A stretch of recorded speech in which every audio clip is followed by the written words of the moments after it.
All right, what is up, everybody? A little bit late on this one, but we're here to review. I'm here with my cousin Phil. Phil, thanks for coming by. We're here to review the first two episodes of Daredevil Born Again. If you're new to the channel, before we actually get into reviews, we have to give a score.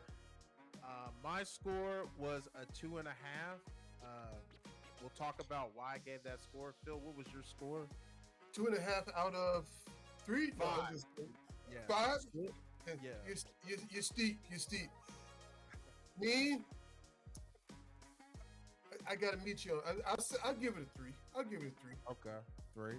Three solid. Three solid. Okay. So before we get into it, see, the title of the episode is Heaven's Half Hour.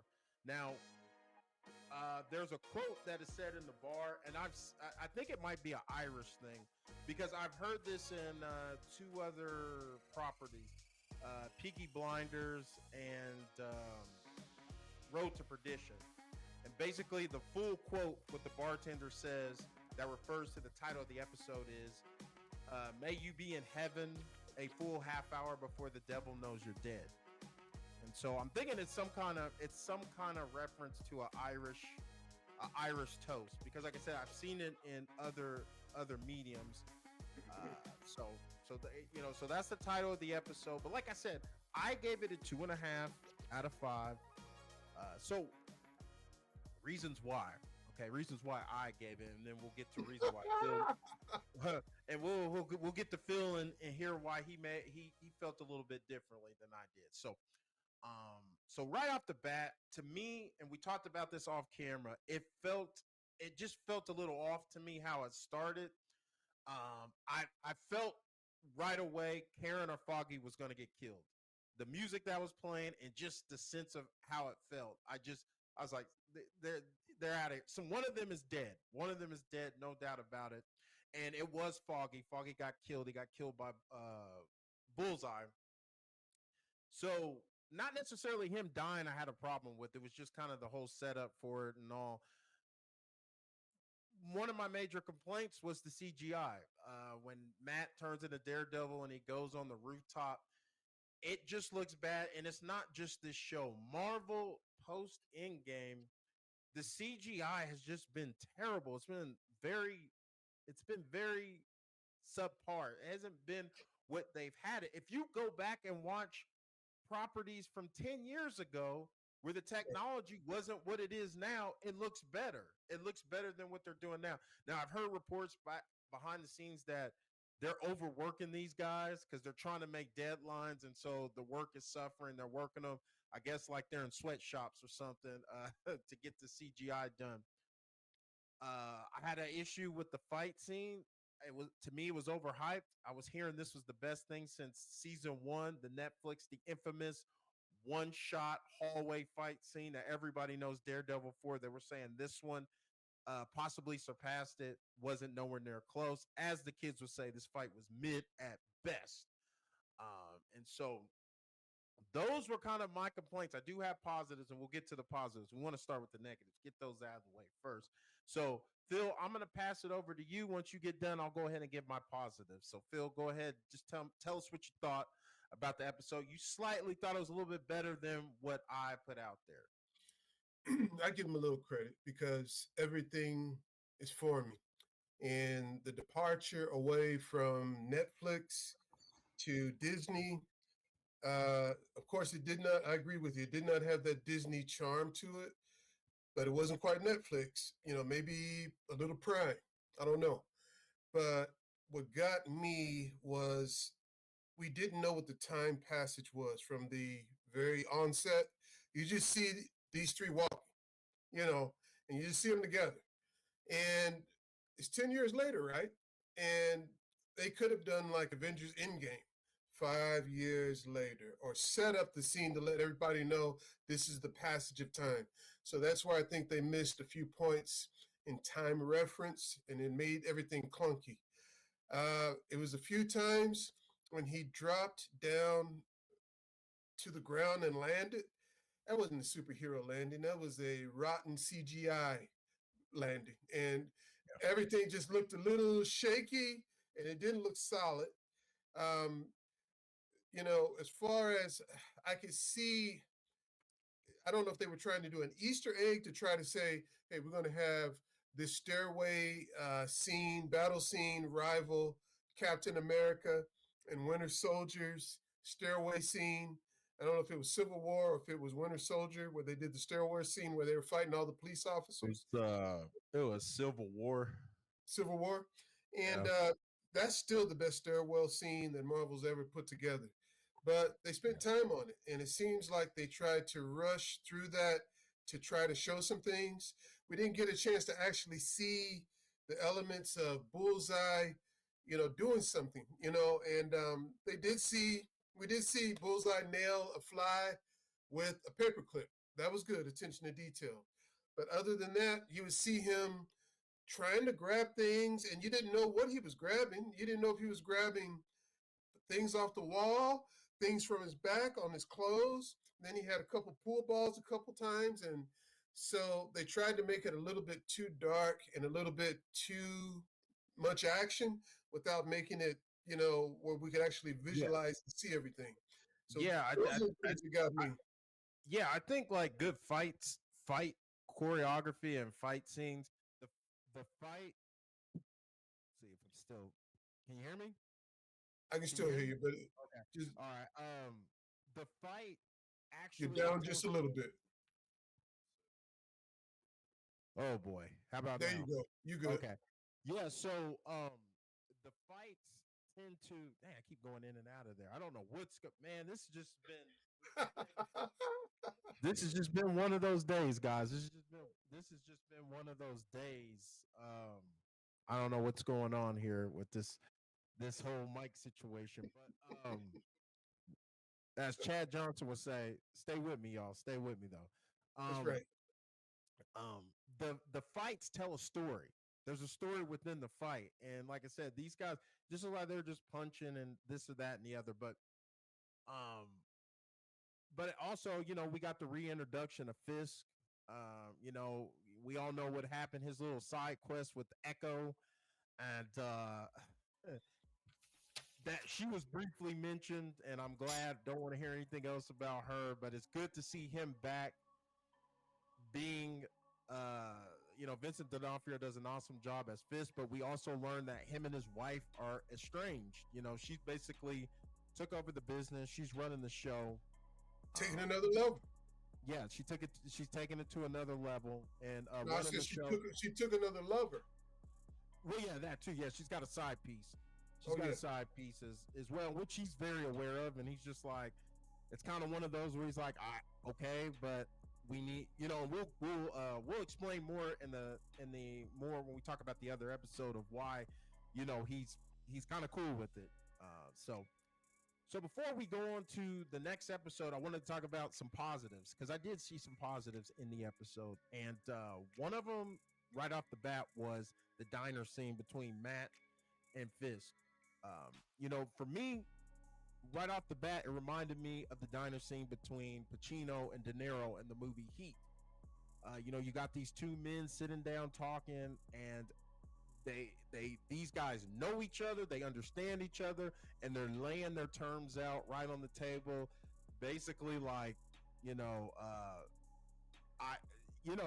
It's kind of like a old Western standoff. Like I said, these guys know each other, and they're letting it be known that whoever crosses what line, I'm gonna be right there waiting for you. So definitely enjoyed that, and we got the introduction of another vigilante called the White Tiger, who will become more important in the second episode when we get into that. So, what did you think about all that, the diner scene, and Well, I'll tell you the diner scene. Okay, this is what I got out of the diner scene. You can see that Fisk, the dark side of him, is Kingpin, and Murdoch, the dark side of him, is Daredevil, and they're going back and forth between light and dark, light and dark. At times, it seems like these two could be the best of friends if yeah? they would just give up that other side. Well, But that's why it reminds me of Heat.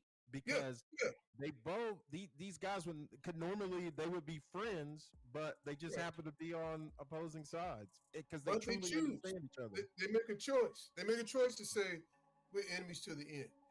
You put on that uniform, I'm going to be on your backside. Well, if you slip up and try to fool the people and start your corruption, I'm going to be back on you.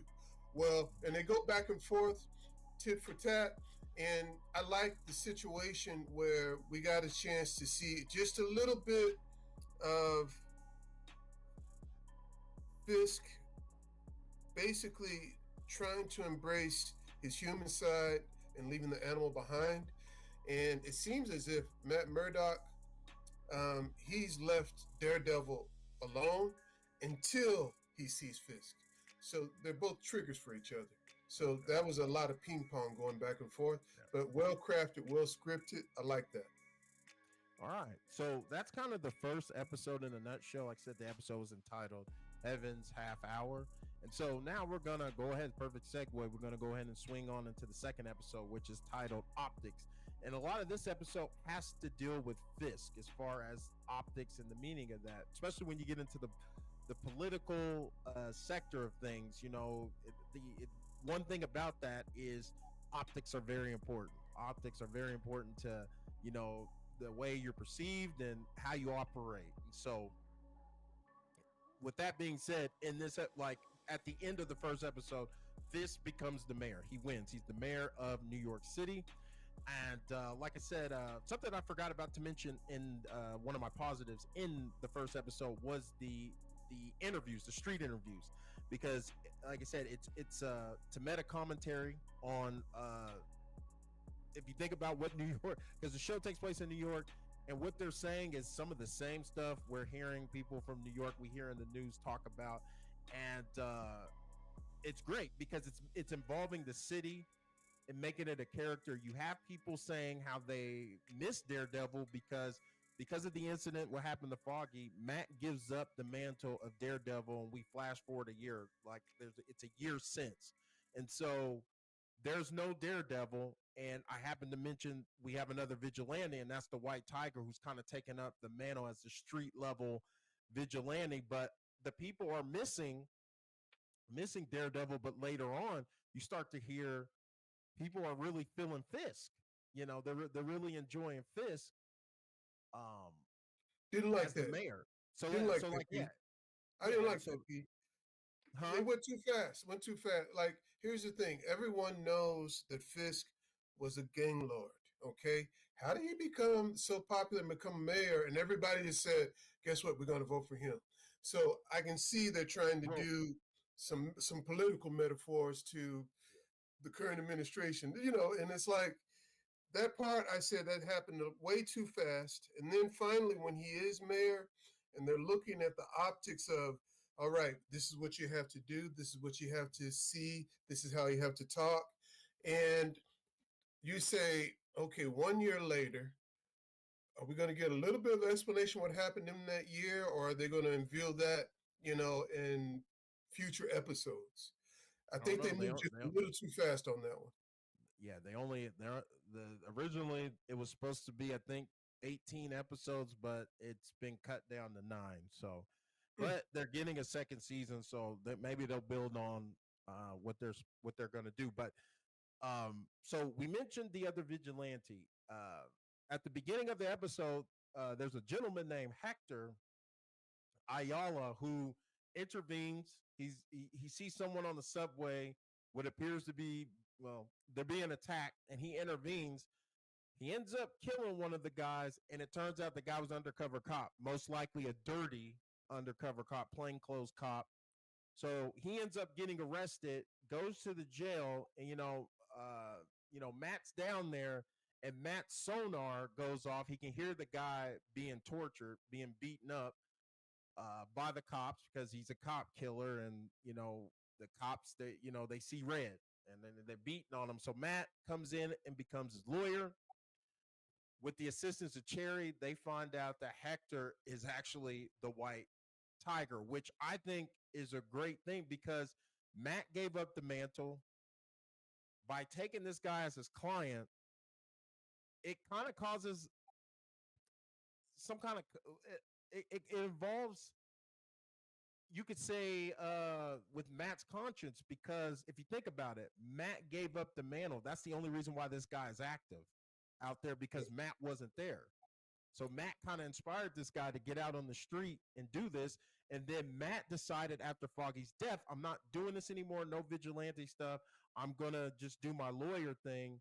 So now he's in a rock and a hard place because he's helping a vigilante, but at the same time, he's kind of the cause of why this guy is out doing what he's doing, because he's really a good guy who just, came across some bad cops that are making his life a living hell.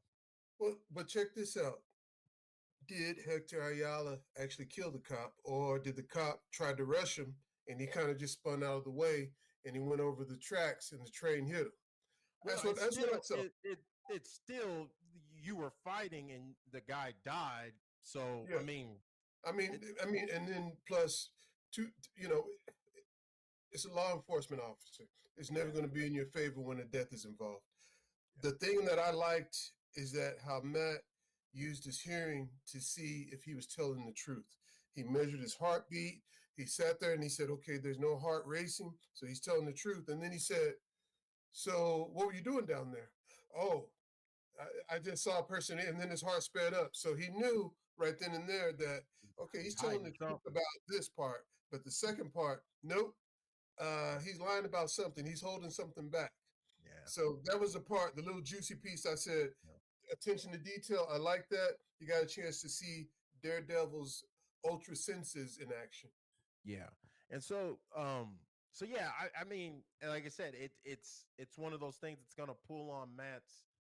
It's going to be a inner battle for Matt, and that's what we kind of like that, and that's kind of what the show is kind of known for. Because if you go back to, you know, the Netflix shows with him and that awesome rooftop scene with him and the Punisher, where their ideologies are in conflict with each other, and so that's one of the things we like about the show. To get to Fist, and the title is Optics, and we got that's what we got here with Fist is where his political team is telling him, like, the lady's like, hey, we need photo ops. And at the beginning, Fisk isn't, as he doesn't want to do all that. And he sees a great opportunity on the highway with the hole in the road. He gets out there, turns it into a photo op. Everybody's buying in, like, yeah, the mayor's here. He's getting it. I think his slogan is "Fists will fix it," and it's right in action. He's making that happen. Also, we talked about the estrangement with him and Vanessa, um, because basically she's dealing with the other side of the business, but this guy is the mayor. He needs to be seen out in public with his wife. So once again, that's optics. If she's not there, they're gonna think something's wrong. Something's rotten in Denmark. Why is his wife not around? So they get some couples counseling, and what do you know? Matt's new love interest, Heather, is the therapist. So that's going to be interesting down the line. Also, we kind of have a little subplot with Fisk and the police commissioner. Once again, he's being a little savvy because he finds out this guy has it in for Fisk for good reasons, because Fisk was a criminal. You kind of mentioned that, how the public able to just kind of forget about this. Well, there's people who haven't forgot. Fisk, through his criminal activities, killed a lot of cops, and now this Oh, like guy's the the police mayor. captain. The police Yeah, captain the hasn't forgotten. commission. Yeah, the commissioner is telling them that, okay, you may have fooled these people, but let me tell you this: I'm retiring, and the cops, they're not going to stand with you. Once I'm out of here, he gets some dirt on him, finds out he's got a side baby on the side, and Fisk uses that blackmail on him to get him to stay on the job, which he can get the police to fall in line for Fisk. And that right there is just him operating. And I thought to myself when I saw that, and then what happens with Matt at the end of the episode, with in the episode, we track down and we find the guy on the subway that was being attacked by those cops. And that's the key to getting Hector, aka the White Tiger, out of his predicament. Because if you get this guy, he testifies that, hey, these guys were attacking me. He was just defending me. So Right. we're in a race. We're in a race of time to get to him before the cops kill him, because Matt's able to find out their move, what they're trying to do. And Matt gets there, and we get the witness out of there. Now we talked about Matt giving up the devil, giving up Daredevil, and in this scene, he's forced to become the devil again. And it's going to be very interesting to figure out what they're going to do with those bodies. And then, just before I let you jump in, Phil, this is really, I think this whole series comes down to two things between our two main characters. It's all about duality, and that's with several characters you can look at. You know, you got Fist, Matt, you know, Vanessa with the running the crime and and being the first lady. You have Hector, like I said, him being a vigilante and just being himself. But I think our main two characters, the duality, you know, Matt being the lawyer, but he's the devil at the same time. And then you have Fisk and the Kingpin. And then just on our two main characters, these two men, their nature. Are they going to be able to stand up to their nature? Because Fisk, the guy's a criminal. He's violent. Right now, he's playing nice. We're not really seeing it. We're seeing a little bit of it, what he did with the commissioner, but I mean, can a tiger change their stripes? Is No, it gonna come out?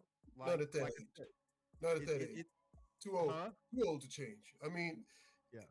one of the things I think that's working well for Matt, aka Daredevil, is that he has the retired cop that's doing a lot of undercover work for him and working behind the scenes. And when he goes in, I can't remember the retired cop that he Cherry. goes into Ayala. Yeah, Cherry. Cherry. yeah, he goes into Ayala's home, sees the wife, finds the box with the white tiger, the amulet outfit, and then he's like, okay. And then he's also someone who knows the Daredevil is Matt Murdock. According to this show, and I don't know how many yet, there's a lot of people who know who Daredevil is. I suspect that pretty soon Heather's going to know who Daredevil is. It's going to have to come out because a couple of little nuances like, how'd you hear that, Matt? Oh, it's just a blind man's hearing, you know. And then the part where the crowd comes around the corner and he kind of just picks her up as easy as ever, throws her up on the steps. Wow. You know, how can a blind man do that? Oh, it's just reflexes. You know, a little clunky, but these little things are little tears that are revealing parts of the future that I see. And I wish Foggy was not dead, but you know, we got to have some type of Yeah. killing You off a know, best friend or darlings to give somebody some well, purpose to keep moving. well, the thing about it is the characters of Foggy and Karen were always there to keep Matt grounded, and the priest to keep him from going full. They were the ones that brought him, that would bring him back down from when he's going too far, he's pushing limits. They are the ones who could always reel him back in. I always thought, well, once you remove them, this dude, he's going to be on a rampage, but he vowed to give it up. And that's the question. Like, you know, I think they treated Daredevil a lot like they treated Batman, where what's the thing they always say? Bruce Willis, excuse me. Bruce Wayne Wayne is Batman. Bruce Wayne is the mask. Batman is who he truly is. And I That's right. think that's in the Netflix show, that's what they were doing with Matt, where they were saying the devil is who he is. Matt Murdock is just the mask. That's who he is, but deep down inside. But in this show, they differentiated the two. Like, I mean, so far, but in this episode, he became the devil came out. It came out of necessity, but I think, and what I've heard about this show is he's not going to be in the costume very much. A lot of this is it's just procedural courtroom stuff, and I think that's where it shines. Like I think the story is right now. The story is so good. I'm not bothered that he's not in the suit. I know a lot of people would be like, "Well, man, he's never in the suit." I thought the story was so compelling in episode two. And matter of fact, I forgot to say my score. I gave this one a 4.5 out of 5. You know, I thought this was so much better than the previous episode. You know, just from top to bottom. I just thought it was an overall better episode. So, I mean, what was your score? What say you? No, that one, pretty close to perfect. Pretty close to perfect. I didn't have a problem with the second episode. You It mean was the a few first? little clunky things here and there, but it seems like everything is still for me, still for me. I think that they should have just made the premiere 2 hours so that we could just see everything together and just take their time on an hour and a half long episode and just tell the story. Let it unveil itself and unravel at a slow pace. And I will say on this one, I really did like it. I really did like it, and I'll even give it a 5, brother. Okay, That perfect one, score. it was a pretty good episode. I like the Okay. fact, and you brought up something very good, Pete. You had a chance to see relationships form. You had a chance to see Daredevil do his court cases, Daredevil be a lawyer, and Daredevil not enact anything. You had a chance to see Fisk actually go out and say, I'm going to try to be a mayor. But towards the end of the episode, when Fisk raised up that little piece of newspaper and showed the guy the picture, you saw a glimpse. Kingpin is back. And then at the very end, when Matt is getting, rousted by the two cops and he's going, You don't want to do this. Boom, you saw a little bit of Daredevil come out again. Yeah, that's what I was saying. I think the the overarching thing for this season, I believe, is just going to be these two fighting against their nature. They're going to do everything they can to not have it come out, but like you said, can a tiger change his